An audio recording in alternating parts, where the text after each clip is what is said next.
வணக்கம் ஃப்ரெண்ட்ஸ். இன்றைக்கி எல்லாருமே டெஸ்ட் 1 கம்ப்ளீட் பண்ணியிருப்பீங்கன்னு நம்புகிறேன். எல்லோரும் எவ்வளோ மார்க்குன்னு கமெண்ட் பண்ணுங்கப்பா. அதுக்குன்னு ஒரு வீடியோ போட்டிருக்கோம். இப்போ பொங்கல் லீவு அப்படிங்கிறதுனால எல்லோரும் கொஞ்சம் அசால்ட்டாக இருந்துடாதீங்கப்பா. குட்டி குட்டி லெசன் தான் கொடுத்துருக்கோம். அதை நீங்கள் படிச்சிருங்க. ஒரு லெசனும் ஒரு 5 பக்கம் ஒரு 3 பக்கம் அவ்வளோதான்ப்பா இருக்கும். கண்டென்ட்டுன்னு எடுத்து பார்த்தீங்கன்னா ஒரு பக்கத்துக்கு கூட இருக்காது. அதனால் பொங்கல் செலிப்ரேஷன் ஒரு சைடு இருந்தாலும் படிப்பும் ஒரு சைடு இருக்கட்டும்ப்பா. ஏன்னா நமக்கு ஏப்ரல் மாதம் கால்ஃபர் வரும்.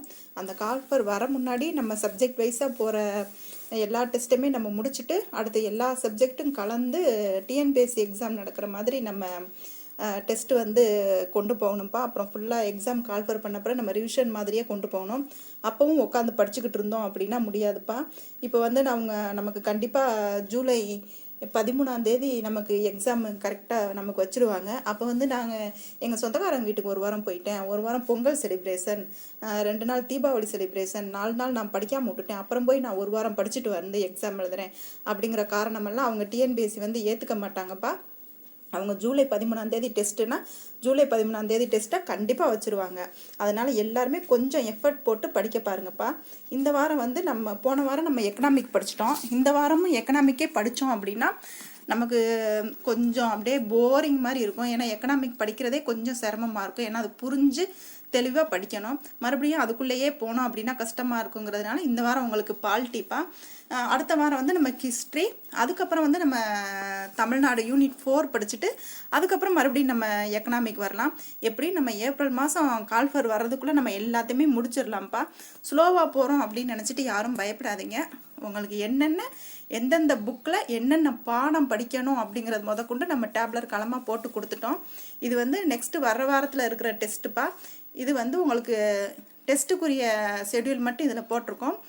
உங்களுக்கு நாளைக்கு காலையில் பால்ட்டி வேர் டு ஸ்டடி வீடியோ உங்களுக்கு அப்லோட் ஆகிடும்ப்பா. அது ஃபுல்லாகவே மொத்தம் ஒரு 52 லெசன் தான் வரும். அதை நம்ம சுருக்கி படித்தோம் அப்படின்னா ரொம்ப ஈஸியாக இருக்கும். பால்ட்டி படிக்க படிக்க ரொம்ப ஈஸியாக இருக்கும்ப்பா. அதாவது அவ்வளோ விருப்பமாக இருக்கும். நம்ம நாடு இப்படி இருந்துச்சா, இப்படியெல்லாம் நம்ம ரூல்ஸ் போட்டிருக்காங்களா, இந்த சட்டமெல்லாம் இருக்கா அப்படின்னு அதை படிக்க படிக்க ரொம்ப ஈஸியாக இருக்கும்ப்பா. அதை நம்ம எல்லாமே உங்களுக்கு இப்போ எப்படி நம்ம எக்கனாமிக்கு எல்லாம் கிளாஸாக கொடுத்து உங்களுக்கு ஷார்ட் நோட்ஸும் கொடுத்தோமோ அதே மாதிரி உங்களுக்கு பாலிட்டிக்கும் தேவையான இடத்துல நம்ம கொடுத்துருவோம்ப்பா. எல்லாமே புக்கு கண்டென்ட் தான் நடத்த போகிறோம். குரூப் 4 பொறுத்த வரைக்கும் உங்களுக்கு புக்கை விட்டு வெளியே போகவே மாட்டாங்கப்பா. நீங்கள் 6th to 12th கம்ப்ளீட்டாக ஃபிங்கர் டிப்ஸில் வச்சுக்கிற மாதிரி எல்லாத்தையுமே படிச்சிருங்க. படிச்சுட்டீங்க அப்படின்னா அதுவுமே நீங்கள் சிலபஸில் இருக்கிறத மட்டும் கவர் பண்ணால் போதும். வேறு எதுவுமே எக்ஸஸாக படிக்க வேண்டியது இல்லைப்பா. அதனால் உங்களுக்கு எல்லாத்தையுமே நம்ம நடத்தி கொடுத்து எல்லாத்தையுமே டெஸ்ட்டு கொடுத்து உங்களை கிளியராக ரெடி பண்ணிடுவோம். உங்களோட வேலை என்ன அப்படின்னா நீங்கள் கன்சல்டன்ஸாக அவங்கள ஃபாலோ பண்ணுறது மட்டும்தான் உங்கள் வேலை. பார்த்துக்கோங்க. பிடிஎஃப் எல்லாமே உங்களுக்கு டெலகிராமில் ஃப்ரீயாகவே கொடுத்துருவோம்ப்பா. டெஸ்ட்டும் நீங்கள் ஃப்ரீயாகவே அட்டன் பண்ணிக்கலாம்.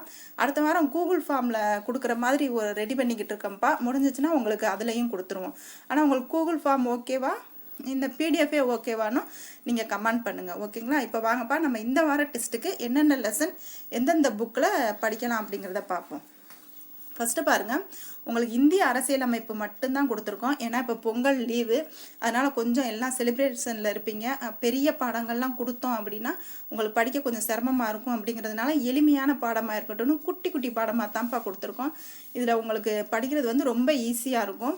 இப்போ 6th சமூக அறிவியல் டேர்ம் 1 சமத்துவம் பெறுதல் பாடம் 2 படிக்கணும். இந்த பாடமே உங்களுக்கு 5 பேஜ் தான் இருக்கும். இதை நீங்கள் சுருக்கி எடுத்தீங்கன்னா ஒரு அரை பேஜ் தான்ப்பா வரும். அதையுமே உங்களுக்கு நம்ம நடத்தி கொடுத்துருவோம்.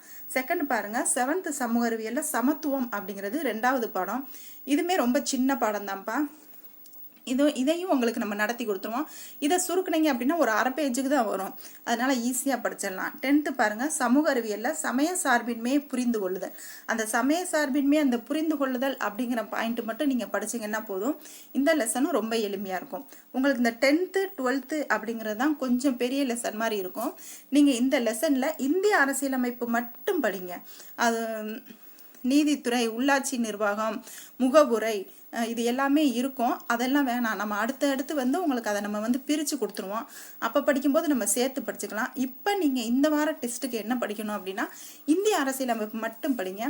அதுவே போதுமானதாக இருக்கும். நெக்ஸ்ட்டு பாருங்கள், அதே இது 10th புக்கில் மத்திய அரசு மாநில அரசு 2 லெசனுமே படிக்க சொல்லியிருக்கான். ஏன்னா நீங்கள் இந்த 10th புக்கை பொறுத்த வரைக்கும் இந்த 3 லெசனுமே ரொம்ப இம்பார்ட்டன்ட்பா. இந்திய அரசியலமைப்பு, மத்திய அரசு, மாநில அரசு, இந்த 10th புக்கில் இந்த பாலிட்டியில் இருக்க 3 லெசன் ரொம்ப ரொம்ப இம்பார்ட்டன்ட்பா. இந்த 3 இதுலேயுமே உங்களுக்கு பார்த்தீங்க அப்படின்னா எப்படியும் ஒரு 5 கொஸ்டின் வந்துடும். அதனால் இந்த லெசன் நீங்கள் ரொம்ப தெளிவாக படிச்சுக்கோங்க. இந்த லெசன் உங்களுக்கு பார்க்கும்போது ரொம்ப ஈஸியாக இருக்கும். நீங்கள் படிக்கிறதுக்கு, நீங்கள் அடுத்தடுத்து கண்டென்ட் போகிறதுக்குலாம் ரொம்ப எளிவாக இருக்கும்.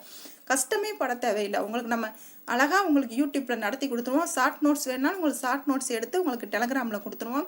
அதனால் இந்த பொங்கலுக்கு நீங்கள் கொஞ்சம் ரிஸ்க் எடுத்து படிக்க வேண்டியது, பிகினர்ஸாக இருந்தீங்கன்னா இந்த இந்திய அரசியலமைப்பு, மத்திய அரசு, மாநில அரசு கொஞ்சம் ஸ்ட்ராங்காக படிச்சுக்கோங்கப்பா. ஏற்கனவே படித்தவங்க இதை ஒன்ஸு வாசிச்சு விட்டு போகிற மாதிரி உங்களுக்கு ஈஸியாக தான் இருக்கும். அதே மாதிரி 12th அரசியல் அறிவியலில் அந்த இந்திய அரசியல் அமைப்பு மட்டும் படிங்க.